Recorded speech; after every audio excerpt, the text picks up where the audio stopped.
नमस्कार। Sunset TV के budget विशेष अंक में आपका स्वागत है। मैं हूं हर्ष रंजन। अगर आप रोजगार की तलाश में हैं, परेशान हैं, तो आपको दूसरों के पास रोजगार मांगने जाने की जरूरत नहीं है। आप अगर चाहें तो बहुत ही आसानी से खुद के लिए स्वरोजगार के अवसर पैदा कर सकते हैं। इतना ही नहीं, खुद रोजगार ढूंढने वाले लोग दूसरों को भी रोजगार दे सकते हैं। और इससे भी बड़ी बात यह कि आप देश की जीडीपी बढ़ाने में भी छोटा ही सही महत्वपूर्ण योगदान कर सकते हैं। देश का निर्यात बढ़ाने में भी सहयोग दे सकते हैं। और इसके लिए जरूरी है कि आप अपना फोकस एमएसएमई सेक्टर की ओर ले जाएं।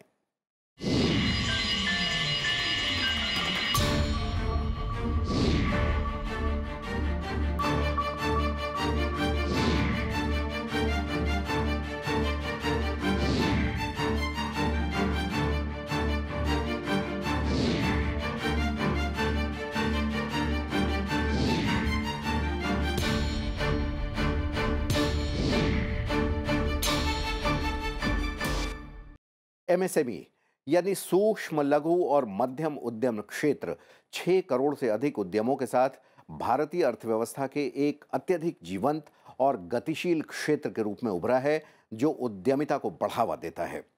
कृषि क्षेत्र के बाद तुलनात्मक रूप से कम पूंजी लागत पर सबसे अधिक स्वरोजगार के अवसर पैदा करने वाला सेक्टर भी यही है। पिछले कुछ सालों में केंद्र सरकार ने एमएसएमई सेक्टर को और मजबूत, मानक और प्रभावी बनाने के लिए अनेक कदम उठाए हैं।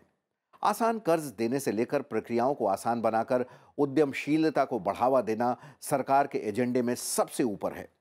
यही वजह है कि बजट दर बजट एमएसएमई सेक्टर का आवंटन भी बढ़ाया गया है। अब आने वाले 2023-24 के बजट से एमएसएमई सेक्टर को क्या उम्मीदें हैं और क्या कुछ नया होने वाला है इस सेक्टर में, इस पर बात करेंगे आज के एपिसोड में। हमारे साथ 3 मेहमान जुड़े हुए हैं। स्वागत है आपका। माधवलाल जी, आप पूर्व सचिव हैं एमएसएमई मंत्रालय में। साथ ही हमारे साथ है मुकेश मोहन गुप्ता, आप अध्यक्ष हैं सीआई एमएसएमई में।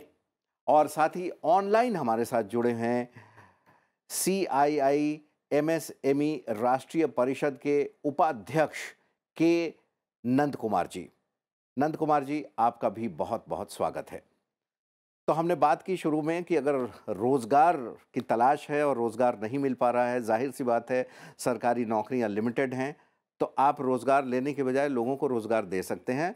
और यही वजह है कि एमएसएमई सेक्टर के अगर आंकड़ों पर गौर करें तो देश हमारा जितना निर्यात करता है, 50% उसमें कंट्रीब्यूशन लगभग जो है वो एमएसएमई सेक्टर का ही है।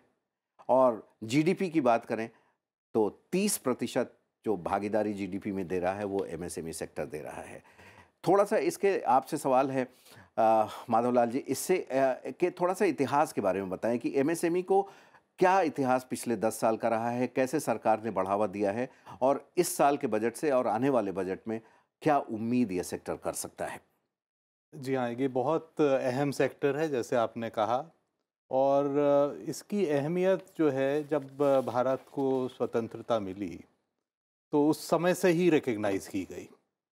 और उस वक़्त यहाँ पे ज़्यादा इंडस्ट्री तो थी नहीं, काफ़ी चीज़ें विदेश से आती थी। और यहाँ पे इंडस्ट्री एस्टैब्लिश करने की जब पॉलिसी की बात चली तो ये था कि साहब एक तो बड़ी इंडस्ट्री होनी चाहिए, मगर छोटे उद्योग जो हैं यहाँ की जो है, जिसका इंडस्ट्री बन पाए और उसका फैलाव हो पूरे देश में, उस मकसद को लेके, जॉब क्रिएशन को लेके, मगर मैन्युफैक्चरिंग को पर्टिकुलरली लेके उसको बहुत अहमियत दी गई जी। और मैं यहाँ पे एक चीज़ ज़रूर कहना चाहूँगा, क्योंकि इस बारे में काफ़ी मिसकंसेप्शन है। क्योंकि लोगों का ये मानना है कि जब 5 ईयर प्लान्स वगैरह शुरू हुए तो इंडिया की इकॉनमी थोड़ी सी सोशलिस्ट डायरेक्शन में ड्रिफ्ट की और उसमें रशिया का काफ़ी जो है रशियन मॉडल को भी देखा गया। मगर जहाँ तक एमएसएमई सेक्टर का सवाल है, आपको ताज्जुब होगा, हालांकि रेगुलेटरी सिस्टम्स वगैरह यहाँ पे लगाए गए थे, मगर इसके बारे में जो काफ़ी मदद और जिसके कहते हैं पहल और पुश मिला, वो यूएसए से मिला। तो जो इनिशियल रिपोर्ट्स थी कि ये इंडस्ट्रियल सेक्टर को कैसे डेवलप किया जाए यहाँ पे, उसमें यूएस एजेंसीज और यूएस गवर्नमेंट का बहुत उनके एडवाइजर्स आए और उसमें बनाए। तो एक तो पहले यहाँ पे डेवलपमेंट कमिश्नर का दफ्तर एस्टेब्लिश हुआ, जो कि मतलब स्मॉल स्केल जी। पर्टिकुलरली मैन्युफैक्चरिंग के लिए था। फिर ट्रेनिंग इंस्टीट्यूशंस बनाई गई, जैसे कि हैदराबाद में है हमारी निम्स में करके एक इंस्टीट्यूशन है, वो बनाई गई। और उसके बाद और भी चीज़ें हुई। बाद में इस मिनिस्ट्री का जो एक अलग मिनिस्ट्री की से स्थापना मिनिस्ट्री की लेकिन स्थापना जो है जाके हुई 2006 में। जी। मगर जिन दफ्तर की मैं बात कर रहा हूँ, पहले इंडस्ट्री मिनिस्ट्री का पार्ट होता था डेवलपमेंट कमिश्नर का ऑफिस, वो तो 1950s में एस्टैब्लिश हो चुका था, और ट्रेनिंग इंस्टीट्यूशंस भी उसी ज़माने में हो गई थी एस्टैब्लिश। तो ये चल रहा था। रूरल इंडस्ट्री जो है वो अलग जगह थी, मैन्युफैक्चरिंग अलग जगह देखी जाती थी।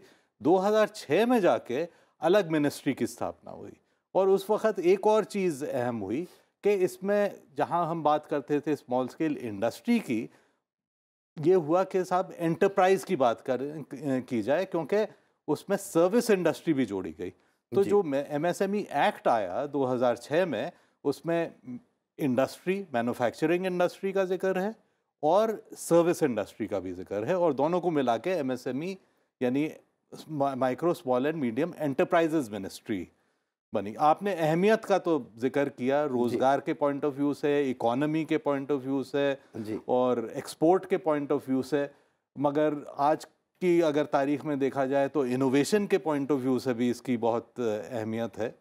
और जो गवर्नमेंट का विजन है ओवरऑल डेवलपमेंट के बारे में, $5 ट्रिलियन की इकोनॉमी का गोल अचीव करने के लिए, या आत्मनिर्भर भारत की जो कॉन्सेप्ट है उसको अचीव करने में, उसमें एमएसएमई का बहुत बड़ा रोल है।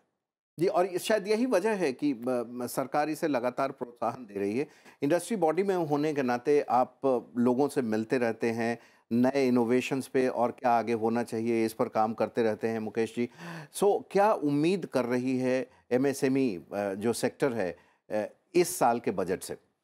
हर्ष जी, देखिए, मैं ऐसे समझता हूँ कि ख़ास तौर से जब से ये सरकार आई है ना, आप जितनी स्कीम देखिए, हम कहते हैं कि सरकार ने बहुत स्कीम अनाउंस की हैं, लेकिन एक भी स्कीम मुझे ऐसी नहीं लगती जो एमएसएमई सेक्टर के लिए नहीं है।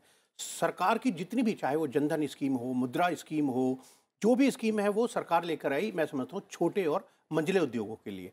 डेफिनेशन चेंज करी सरकार ने, बहुत बड़ा एक कदम उठाया। जहाँ पर बहुत सालों से डिमांड थी कि 2006 से जो इन्वेस्टमेंट है वही 10 करोड़ तक अटके पड़े, उसको इन्वेस्टमेंट और टर्नओवर 250 करोड़ तक कर दिया सरकार ने। जी। जहाँ तक और बजट से उम्मीदों का सवाल है, तो मैं कहूँगा कि दिल मांगे मोर। अभी भी एमएसएमई जो है वो, जैसे आपने कहा कि 1/3 जीडीपी में कंट्रीब्यूशन है, करीब करीब 1/3, एक बहुत बड़ा हिस्सा है, 30%, 32%। लेकिन फिर भी इनकी अपनी कुछ चैलेंजेज हैं। इनके चैलेंजेज हैं कि इनके पास कैपिटल की शॉर्टेज है। जब ये अपने बिजनेस को बड़ा करना चाहते हैं, ये चाहते हैं कि पब्लिक से हम आईपीओ के थ्रू पैसा लें, वो शायद इनको कुछ काम हुआ है उसमें, बीएससी एसएमई एक्सचेंज आए हैं, लेकिन उतनी आसानी से इनको इक्विटी नहीं मिल पाती, लोन भी इनको आराम से नहीं मिल पाता। तो हमारी जो इच्छाएं हैं वो अभी भी बजट से काफ़ी हैं, और हमें उम्मीद है कि उनमें से काफ़ी पूरी होंगी। जैसे 3 भागों में अगर उसको बांटना चाहूँगा, एक है टैक्सेशन रिलेटेड, जो हमारी जो डिमांड है और हमारे जो सजेशन है एमएसएमई सेक्टर के लिए इस बजट में। देखिए, जो स्टार्टअप हैं उनको एक फैसिलिटी है कि 3 साल का उनको टैक्स का एग्जम्पशन मिलता है।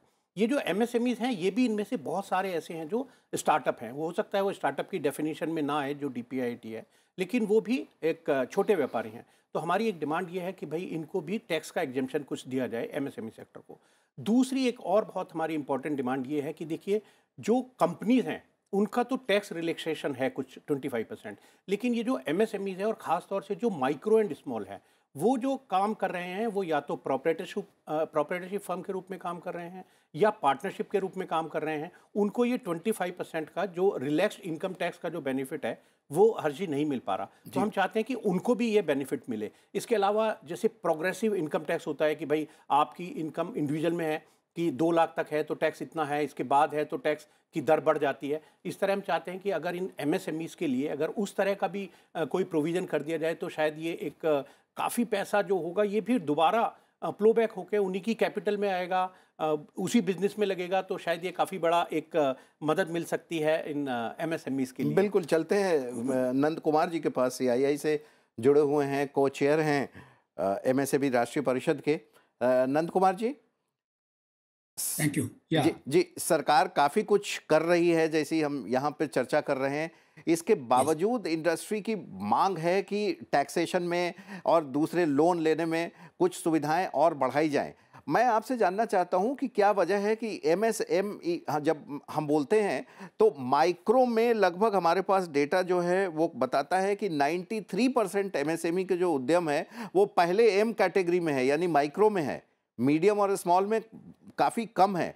इससे ये क्या साबित नहीं होता कि अभी भी लोग बने रहना चाहते हैं माइक्रो उद्यमशीलता में ही, ताकि वो टैक्स का फायदा ले सकें?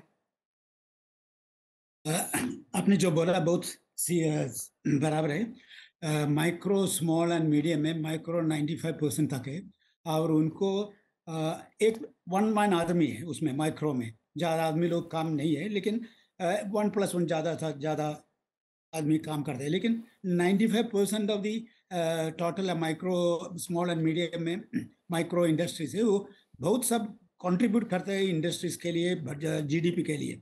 लेकिन उनके लिए बहुत उल्सा देना पड़ेगा, क्योंकि वो एक ही आदमी फाइनेंस में बहुत तकलीफ हो रहा है, मैन्युफैक्चरिंग में तकलीफ हो रहा है और लेबर रिफॉर्म्स में तकलीफ करना पड़ता है, तो उनको बहुत सपोर्ट देना पड़ता है। इसलिए अलग कुछ योजना एमएसएमई मिनिस्ट्री के अंदर कुछ उनको सहायता देना पड़ेगा, वो जरूर है। लेकिन वो एक चीज़ है उसमें, माइक्रो स्मॉल एंड मीडियम में मीडियम बहुत कम है लेकिन स्मॉल भी बहुत बड़ा है। 4% बोलेगा तो भी वो बहुत कंट्रीब्यूट करते हैं। 30% जो जीडीपी में कंट्रीब्यूट करते हैं स्मॉल का भी कंट्रीब्यूट करते हैं और स्मॉल इंडस्ट्री से भी कंट्रीब्यूशन बहुत ज़्यादा है, इसलिए उनको भी थोड़ा सपोर्ट देना पड़ेगा। उसमें प्रॉब्लम क्या हो रहा है, सब ये डेफिनेशन चेंज होने के बाद में मैन्युफैक्चरिंग और सर्विसेज कंबाइन करने के बाद में मैन्युफैक्चरिंग में बहुत सा आदमी लोग एंटरप्रेन्योर बहुत कम आता है, क्योंकि मैन्युफैक्चरिंग बहुत कॉम्प्लेक्स प्रोसेस होता है। इसलिए मैन्युफैक्चरिंग में जो आता है इंडस्ट्री, माइक्रो हो, स्मॉल हो और मीडियम हो, उनको एकदम अलग स्पेशल इंसेंटिव देना पड़ता है, सहायता देना पड़ता है, क्योंकि मैन्युफैक्चरिंग करना बहुत मुश्किल का काम है। वो सहायता देना पड़ना जरूर है, क्योंकि मैन्युफैक्चरिंग में ज़्यादा एम्प्लॉयमेंट होता है। वो नौकरी जो जनरल होते हैं माइक्रो मैन्युफैक्चरिंग में होते हैं, और डायरेक्ट और इनडायरेक्ट एम्प्लॉयमेंट भी ज़्यादा ज़्यादा होते हैं। इसलिए उनको थोड़ा अलग सपोर्ट देना पड़ता है ये बजट में। जी। मैन्युफैक्चरिंग सेक्टर में उनको इंसेंटिव देना पड़ेगा, नहीं तो उनको कुछ टेक्नोलॉजी के लिए सपोर्ट देना पड़ेगा, क्योंकि जो मैन्युफैक्चरिंग में उनको कॉम्पीट करना पड़ता है तो उनको टेक्नोलॉजी एडवांसमेंट करके जाना पड़ता है, और टेक्नोलॉजी R&D करने के लिए और वो डेवलपमेंट करने के लिए थोड़ा तो कुछ सहायता करना पड़ेगा। आजकल फाइनेंस का कॉस्ट बहुत ज़्यादा होने से इंडस्ट्री को R&D के लिए पैसा डालने के लिए बहुत मुश्किल पड़ता है। सो मेरा मेरा निवेदन है ये बजट में, मैन्युफैक्चरिंग जो इंडस्ट्री मैन्युफैक्चरिंग में आते हैं उनको गवर्नमेंट बहुत सपोर्ट देना पड़ता है मैन्युफैक्चरिंग के लिए, में टेक्नोलॉजी जी। डेवलपमेंट करने के लिए और कंटिन्यूस इनोवेशन वो इम्प्रूवमेंट करने के लिए भी बहुत सपोर्ट देना पड़ता है। सपोर्ट देना और भी चाहिए। बहुत सा कुछ करना पड़ेगा, लेकिन मैं बाद में आके बात करेंगे। बिल्कुल, मैन्युफैक्चरिंग में सपोर्ट करना चाहिए। और हमारे पास जो डेटा है, ये डेटा बता रहा है कि 38% एमएसएमईज जो हैं वो सिर्फ 38% वो मैन्युफैक्चरिंग में हैं। और यहाँ हम बताना एक बार चाहेंगे कि क्या वर्गीकरण है, किसको हम माइक्रो बोलते हैं, किसको हम स्मॉल बोलेंगे और किसको मीडियम बोलेंगे। दरअसल दो डेटा पर ये चलता है। अगर आपका इन्वेस्टमेंट 1 करोड़ रुपए तक है, यानी 1 करोड़ से कम तक है, और आपका जो एनुअल टर्न ओवर है वो 5 करोड़ रुपए है, तो आप माइक्रो की श्रेणी में आते हैं। अगर आपका इन्वेस्टमेंट जो है 10 करोड़ रुपए है और टर्नओवर 50 करोड़ रुपए है, तो आप स्मॉल में आते हैं। और मीडियम के लिए 50 करोड़ रुपए तक का आप इन्वेस्टमेंट कर सकते हैं, और 250 करोड़ रुपए, जैसे अभी आप बता रहे थे। हर जी, मैं बस इसमें ये जी। ऐड करना चाहूँगा, जो आप इन्वेस्टमेंट की बात कर रहे हैं, जी। ये इन्वेस्टमेंट है प्लांट एंड मशीनरी में। प्लांट एंड मतलब टोटल मशीनरी। मशीन, अगर इन्वेस्टमेंट लैंड, बिल्डिंग या वर्किंग कैपिटल में है उसको कंसीडर नहीं करते। जो इन्वेस्टमेंट प्लांट एंड मशीनरी में है, जो आपने डाटा दिया 1 करोड़ 10 करोड़ या 50 करोड़, वो जी। Investment in plant and machinery. हम प्लांट एंड मशीनरी में इतना अगर आप इन्वेस्ट कर रहे हैं तो आप इस श्रेणी में आते हैं। आपसे बात करेंगे ये कि एग्रीकल्चर हो, सर्विस हो, इंडस्ट्री हो, इसमें ऑटोमेशन और मैकेनिज्म को काफ़ी बढ़ावा दिया जा रहा है, लेकिन इसमें एक एस्पेक्ट ये भी है कि अगर बहुत ज़्यादा ऑटोमेशन और मैकेनिज्म को आप बढ़ावा देते हैं तो रोज़गार के अवसर कम होते हैं। ये अच्छा है या बुरा है, रोज़गार को ध्यान में रखते हुए, क्योंकि इसका जो सारा फोकस है मेनली गाँव की ओर है। नहीं, देखिए, मैं ऐसा नहीं मानता कि ऑटोमेशन करके कोई रोज़गार के अवसर आज ही कोई ख़त्म होने वाले हैं। बल्कि ऑटोमेशन करके कई बार हो सकता है कि टेक्नोलॉजी जब आप अडॉप्ट करते हैं तो और हो सकता है कि रोज़गार के अवसर और बढ़े भी। और अभी जो हम डिजिटल युग में जा रहे हैं ग्लोबली, जी। यूपीआई का जिस तरह से हमारा जो देश का जो एक नाम हो रहा है, मैं समझता हूँ कि आज कोई भी एमएसएमई, कोई भी बिजनेस बिना डिजिटल हुए, बिना इनोवेशन के कोई भी एमएसएमई, मैं समझता हूँ कि ग्रोथ नहीं कर सकता। और हमने देखा है पास में भी कि जो हमारी छोटी यूनिट हैं, बहुत माइक्रो लेवल से शुरू हुई, वो अल्टीमेटली ग्लोबल कंपनीज बन गई। तो डिजिटली तो मैं आपके चैनल के माध्यम से ज़रूर ये जो एमएसएमईज़ हैं उनको यही एडवाइस करना चाहूँगा कि आप प्लीज़ इनोवेशन जो भी हैं, टेक्नोलॉजी है, उनको यूज़ कीजिए। और सरकार से शायद हम ये कहना चाहेंगे कि एक स्कीम होती थी, credit link capital subsidy scheme, जी। जहाँ पर ये एक स्कीम थी कि सब्सिडी दी जाती थी सरकार की तरफ से कि अगर आप टेक्नोलॉजी का अपग्रेडेशन करते हैं तो कुछ 15% की सब्सिडी थी। वो स्कीम बीच में ख़त्म कर दी गई। अगर मैं चाहता हूँ कि वो दोबारा से आ जाए तो बहुत अच्छा है। अगर आप मुझे 2 मिनट का समय और ये दें तो मैं आपको बताऊँ कि और हमारी जो एक्सपेक्टेशन है ख़ास तौर से बजट में बैंकिंग सेक्टर से रिलेटेड, कि हम क्या चाहते हैं कि हमारे पास पैसा हो जिससे हम इन्वेस्टमेंट कर सकें और देश के जो जीडीपी है उसमें और ज़्यादा कंट्रीब्यूट कर सकें। अभी सरकार ने एक बहुत अच्छी स्कीम अनाउंस की हर जी, जिसमें उन्होंने कहा कि स्टार्टअप जो यूनिट्स हैं उनको 10 करोड़ रुपए तक का लोन कोलेट्रल फ्री मिलेगा सीजीटी एमएससी के अंतर्गत, जो मैन्युफैक्चरिंग और सर्विस सेक्टर के लिए यानी एमएसएमई सेक्टर के लिए अभी तक 2 करोड़ है। तो हमारी एक डिमांड है कि जैसे स्टार्टअप में 10 करोड़ तक का लोन अभी कोलेट्रल फ्री किया, अगर ये एमएसएमई के लिए भी 2 करोड़ की लिमिट बढ़ाकर अगर 10 करोड़ ना कम से कम 5 करोड़ कर दी जाए तो शायद ये बहुत ही एक सराहनीय कदम होगा इस बजट के द्वारा। इसके अलावा कुछ और छोटी छोटी चीज़ें हैं, जैसे कोविड में हर आदमी का कहीं ना कहीं शायद अधिकतर थोड़ा बहुत डिफ़ॉल्ट हो गया, उसकी वजह से उनका जो क्रेडिट स्कोर है, जो सिबिल जिसको हम बोलते हैं, वो शायद गड़बड़ हो गया। डिफॉल्ट लोन काफ़ी बढ़े भी हैं इस पीरियड में। डिफ़ॉल्ट मैं कहूँगा कि बहुत बढ़े नहीं हैं, क्योंकि सरकार ने जो इमरजेंसी क्रेडिट लाइन का जो एक बहुत बड़ा एक सपोर्ट दिया इन एमएसएमईज़ को, उनसे शायद मैं समझता हूँ कि डिफ़ॉल्ट में काफ़ी कुछ कंट्रोल हुआ। ये सरकार का एक बहुत सराहनीय कदम था जो इमरजेंसी क्रेडिट लोन 20% से बढ़ाकर फिर 40% तक जो उनकी आउटस्टैंडिंग थी उस पर दिया गया। तो इससे डिफ़ॉल्ट पे काफ़ी कंट्रोल हुआ और अभी हम देखते हैं कि जो ये सेक्टर है दोबारा से एक नए रूप में आ गया है। ये दोबारा से बाउंस बैक करा है इसने, और अभी तो हम देखते हैं नए इन्वेस्टमेंट भी आ रहे हैं, जो पुराने लोग हैं वो भी एक्सपेंशन में जा रहे हैं। तो पर कोई छोटी छोटी चीज़ें हैं, जैसे सिबिल के कोई डिफ़ॉल्ट है, किसी का कोई क्रेडिट कार्ड का डिफ़ॉल्ट हो गया, उसकी लिमिट हो सकता है बैंक से 10 करोड़ हो, एक 10,000 का डिफ़ॉल्ट की वजह से। तो इन चीज़ों पे अगर कुछ सरकार ध्यान दे, उनकी रेटिंग के ऊपर, या जो एक प्री पेमेंट जो एक चार्जेस लगाते हैं, अगर आदमी एक बैंक से खुश नहीं है, वो दूसरे बैंक में जाना चाहता है, तो पहला बैंक उसको पकड़ लेता है कि भैया पहले मुझे 5% प्री पेमेंट चार्जेस दो, तब मैं तुम्हें जाने दूंगा। इन सब चीज़ों की और छोटी छोटी चीज़ें हैं, लेकिन अच्छी बात, आपने काफ़ी सारी डिमांड्स रखी जो हम चाहते भी थे कि इस शो के माध्यम से ये किया जाए। माधवलाल जी, आप सरकार में रह चुके हैं, सचिव रह चुके हैं इसी मंत्रालय में। आप भारत की बात करें, इतना स्टेट्स हैं, एक रीजनल इम्बैलेंस तो है ही। अगर इंडस्ट्रियलाइजेशन को भी देखें तो कहते हैं कि एमएसएमई जो है वो एक तरीके से इस इम्बैलेंस को कम करने का भी जो है काम करता है, काफ़ी बैलेंस करता है, क्योंकि इसका पेनिट्रेशन जो है गांव की ओर है। ज़्यादातर गांव में महिलाएं हैं, और महिलाओं की बात से ये भी ध्यान आ रहा है कि जो एमएसएमई ओन करती हैं इसमें 20% महिलाएं मालिक हैं जी। जबकि अगर बड़ी कंपनियों की बात करें तो उसमें ये फिगर 9-10% है जो सीईओ है। तो ये किस तरीके से कम करता है इम्बैलेंस को? तो ये एक तो ये है कि जैसे आपने डेफिनेशंस का जिक्र किया, तो उससे जाहिर है कि एमएसएमई की जब हम बात करते हैं तो एक बड़ा वाइड स्प्रेड है। एक तरफ माइक्रो हैं, बिल्कुल घरेलू किस्म की एंटरप्राइज, पापड़, अचार, हाँ उस किस्म की, और छोटी छोटी चीज़ें जो हैं, सीजनल चीज़ें भी वो तैयार करते हैं। और दूसरे एंड ऑफ द स्पेक्ट्रम पे चले जाएं तो बड़ी हाईटेक एंटरप्राइजेज जो स्टार्टअप्स हैं वो भी एमएसएमई। जो स्टार्टअप है वो जब शुरू करते हैं तो वो एमएसएमई है। तो वो, और उसके दरमियान जो है बहुत सारी चीज़ें हो रही हैं। तो अब जैसे एमएसएमईज हैं, छोटी इदारे जो हैं वो लोकल कम्युनिटीज़ को बहुत ज़्यादा बेनिफिट करते हैं। उसके लिए कैपिटल इन्वेस्टमेंट कम चाहिए, वर्किंग कैपिटल कम चाहिए, लेबर भी वहीं पे लोकली अवेलेबल हो जाता है। तो वो ये सिर्फ इंडिया में नहीं मगर सब जगह देखा गया है ग्लोबली कि एमएसएमईज जो है वो लोकल इकोनॉमी को बहुत बेनिफिट करती हैं and therefore they are big equaliser.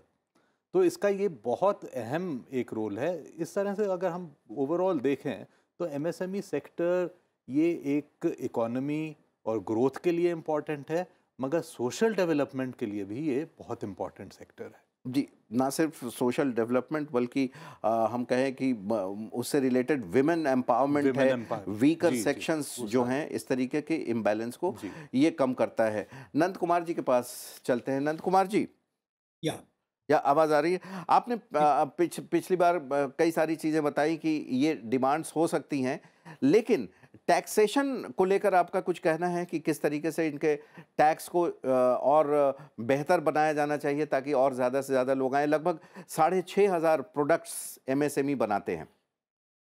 बराबर है, उनको टैक्सेस थोड़ा कम करना पड़ेगा क्योंकि उनका फाइनेंस कॉस्ट ज़्यादा है, इसलिए टैक्स थोड़ा कम करना पड़ेगा, नहीं तो वो सर्वे नहीं होता है। इसलिए मेरा निवेदन है, government should consider tax reduction for MSME. उस और एक चीज़ है जो पहले बोला था, पहले माधव जी और मुकेश जी ने बोला था ईजीएल जीएस के बारे में। बहुत सा पैसा अनयूज्ड करता है, अनयूज्ड पड़ा है ईजीएल जीएस में। वो जो इंडस्ट्री अभी भी एमएसएमई में मुश्किल पड़ रहा है, उनको तकलीफ है, उसके लिए उनका रेटिंग कम होने से भी उनको वो पैसा डिस्ट्रीब्यूट करके उनका थोड़ा सहायता देना पड़ता है। और ईसीएलजीज में बहुत सा पैसा अनयूटिलाइज होता है।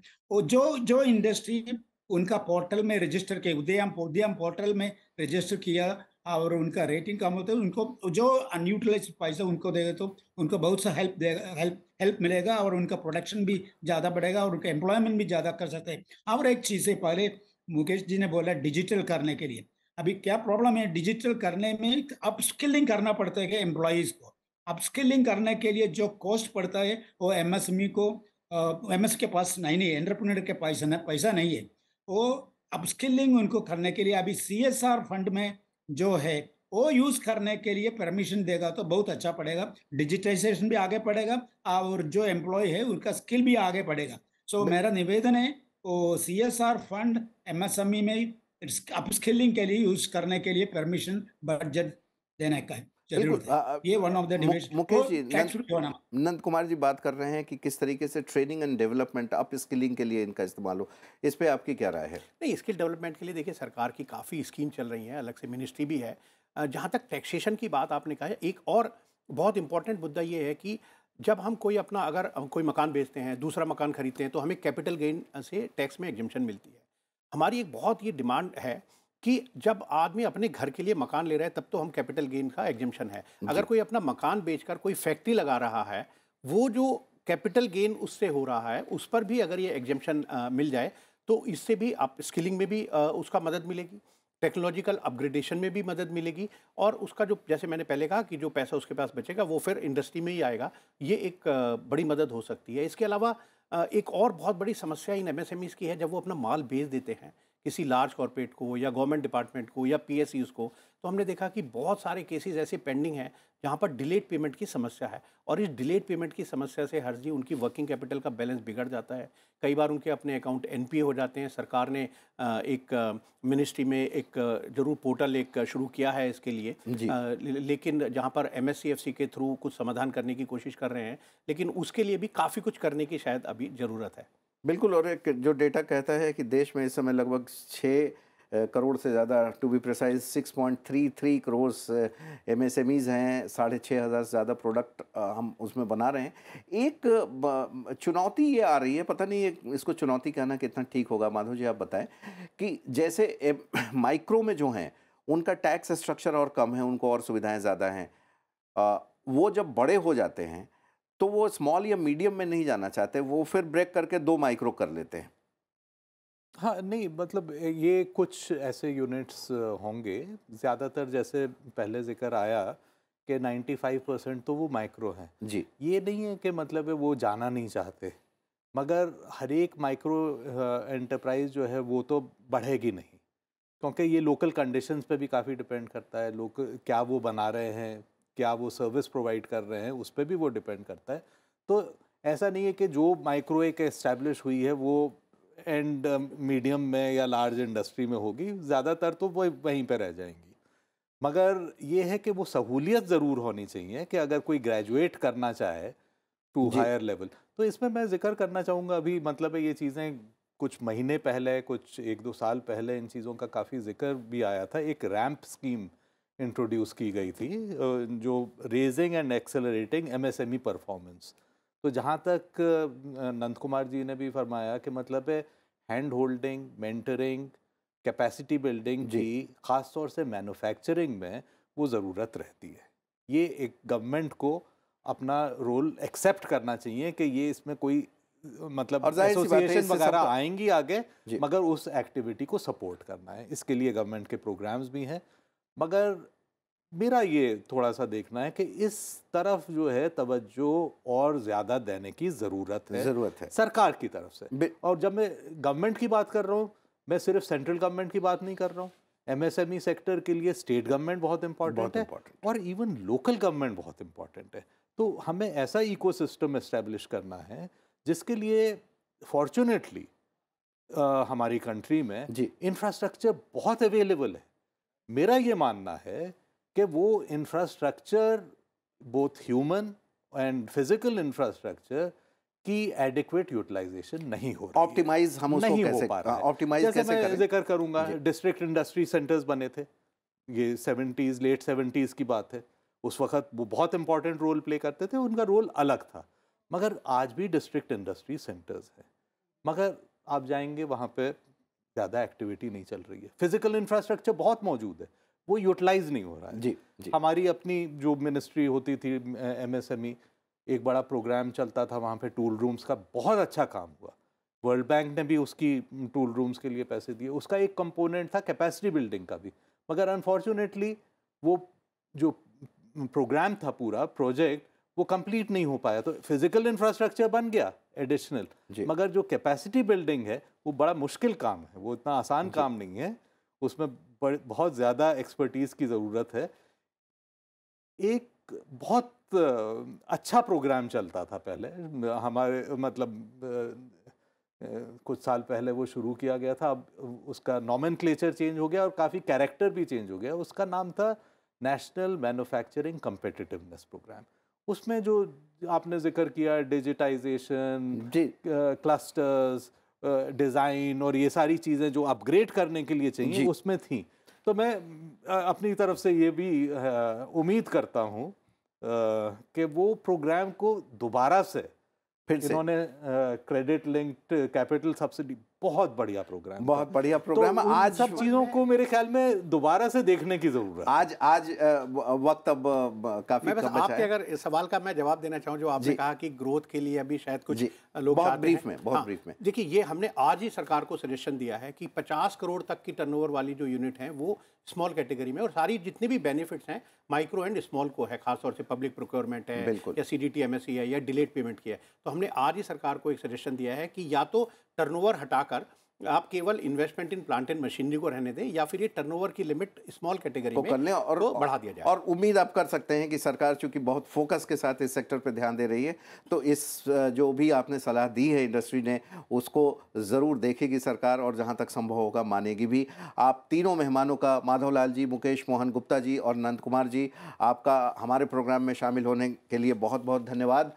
तो हमने देखा कि किस तरीके से एमएसएमई सेक्टर जो है वो देश की अर्थव्यवस्था का बैकबोन है, देश को आत्मनिर्भर बनाने में बहुत बड़ा योगदान कर रहा है। आज की अर्थनीति में इतना ही। कल आपसे फिर इसी समय मुलाकात होगी किसी और टॉपिक के साथ। तब तक के लिए हमें दीजिए इजाज़त। नमस्कार।